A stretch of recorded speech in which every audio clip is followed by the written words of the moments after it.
Leviticus 11. And the Lord spake unto Moses and to Aaron, saying unto them, Speak unto the children of Israel, saying, These are the beasts which ye shall eat among all the beasts that are on the earth. Whatsoever parteth the hoof, and is cloven-footed, and cheweth the cud among the beasts, that shall ye eat. Nevertheless, these shall ye not eat of them that chew the cud, or of them that divide the hoof, as the camel, because he cheweth the cud, but divideth not the hoof. He is unclean unto you. And the coney, because he cheweth the cud, but divideth not the hoof, he is unclean unto you.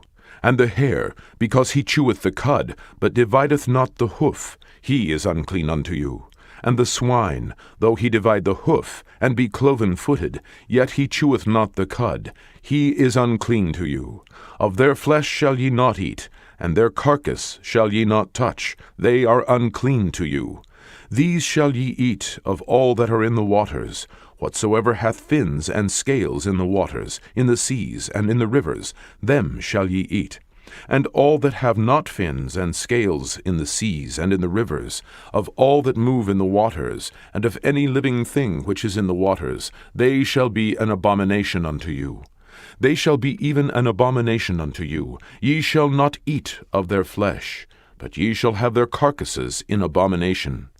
Whatsoever hath no fins nor scales in the waters, that shall be an abomination unto you.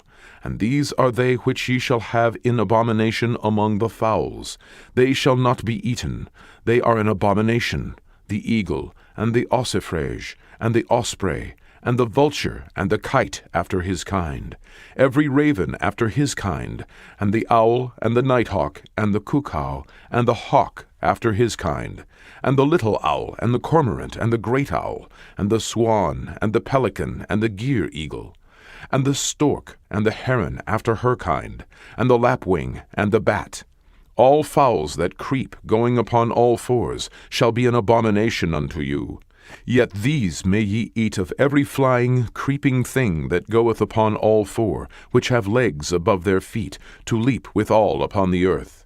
Even these of them ye may eat, the locust after his kind, and the bald locust after his kind, and the beetle after his kind, and the grasshopper after his kind. But all other flying, creeping things which have 4 feet shall be an abomination unto you. And for these ye shall be unclean. Whosoever toucheth the carcass of them shall be unclean until the even. And whosoever beareth aught of the carcass of them shall wash his clothes, and be unclean until the even. The carcasses of every beast which divideth the hoof, and is not cloven-footed, nor cheweth the cud, are unclean unto you. Every one that toucheth them shall be unclean.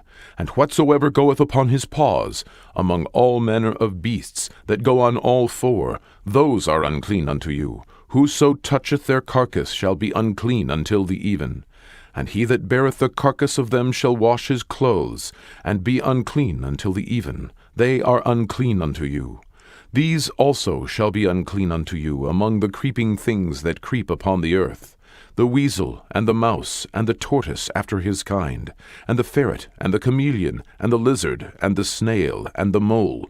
These are unclean to you among all that creep. Whosoever doth touch them, when they be dead, shall be unclean until the even. And upon whatsoever any of them, when they are dead, doth fall, it shall be unclean, whether it be any vessel of wood, or raiment, or skin, or sack, whatsoever vessel it be, wherein any work is done, it must be put into water, and it shall be unclean until the even, so it shall be cleansed. And every earthen vessel whereinto any of them falleth, whatsoever is in it shall be unclean, and ye shall break it. Of all meat which may be eaten, that on which such water cometh shall be unclean, and all drink that may be drunk in every such vessel shall be unclean, and everything whereupon any part of their carcass falleth shall be unclean, whether it be oven or ranges, for pots. They shall be broken down, for they are unclean, and shall be unclean unto you. Nevertheless, a fountain or pit, wherein there is plenty of water, shall be clean, but that which toucheth their carcass shall be unclean. And if any part of their carcass fall upon any sowing seed which is to be sown, it shall be clean. But if any water be put upon the seed, and any part of their carcass fall thereon, it shall be unclean unto you. And if any beast, of which ye may eat, die, he that toucheth the carcass thereof shall be unclean until the even. And he that eateth of the carcass of it shall wash his clothes, and be unclean until the even. He also that beareth the carcass of it shall wash his clothes, and be unclean until the even. And every creeping thing that creepeth upon the earth shall be an abomination, it shall not be eaten. Whatsoever goeth upon the belly, and whatsoever goeth upon all four, or whatsoever hath more feet among all creeping things that creep upon the earth, them ye shall not eat, for they are an abomination. Ye shall not make yourselves abominable with any creeping thing that creepeth, neither shall ye make yourselves unclean with them, that ye should be defiled thereby. For I am the Lord your God. Ye shall therefore sanctify yourselves, and ye shall be holy, for I am holy. Neither shall ye defile yourselves with any manner of creeping thing that creepeth upon the earth. For I am the Lord that bringeth you up out of the land of Egypt, to be your God. Ye shall therefore be holy, for I am holy. This is the law of the beasts, and of the fowl, and of every living creature that moveth in the waters, and of every creature that creepeth upon the earth, to make a difference between the unclean and the clean, and between the beast that may be eaten, and the beast that may not be eaten.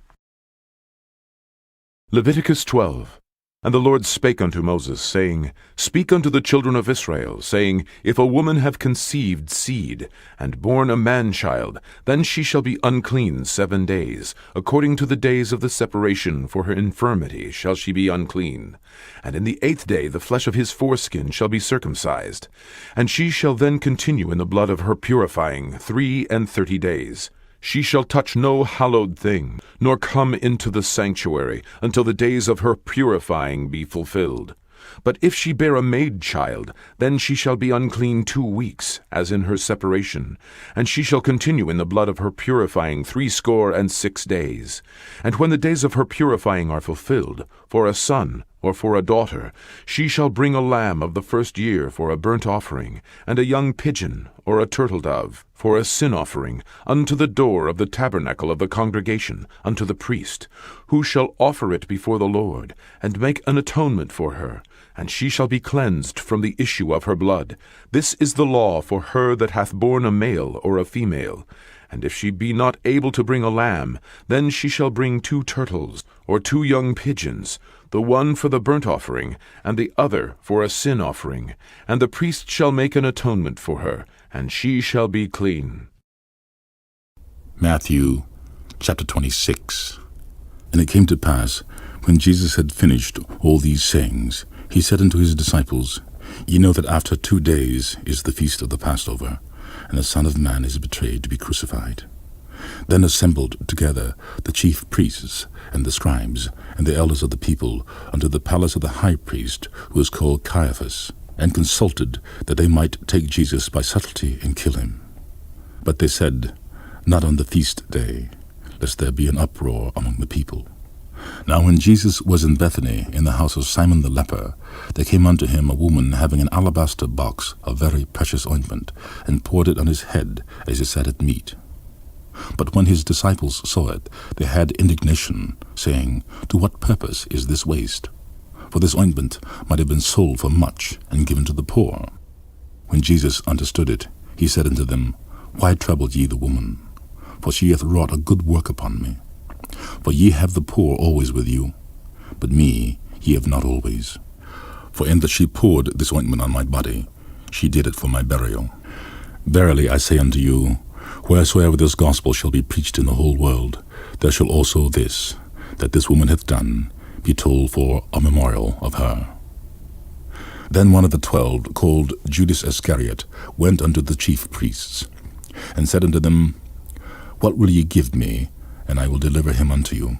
And they covenanted with him for 30 pieces of silver, and from that time he sought opportunity to betray him. Now the first day of the feast of unleavened bread, the disciples came to Jesus, saying unto him, Where wilt thou that we prepare for thee to eat the Passover? And he said, Go into the city to such a man, and say unto him, The Master saith, My time is at hand. I will keep the Passover at thy house with my disciples. And the disciples did as Jesus had appointed them, and they made ready the Passover. Now when the even had come, he sat down with the 12. And as they did eat, he said, Verily I say unto you, that one of you shall betray me. And they were exceeding sorrowful, and began every one of them to say unto him, Lord, is it I? And he answered and said, He that dippeth his hand with me in the dish, the same shall betray me. The Son of Man goeth as it is written of him, but woe unto the man by whom the Son of Man is betrayed. It had been good for that man if he had not been born. Then Judas, which betrayed him, answered and said, Master, is it I? He said unto him, Thou hast said.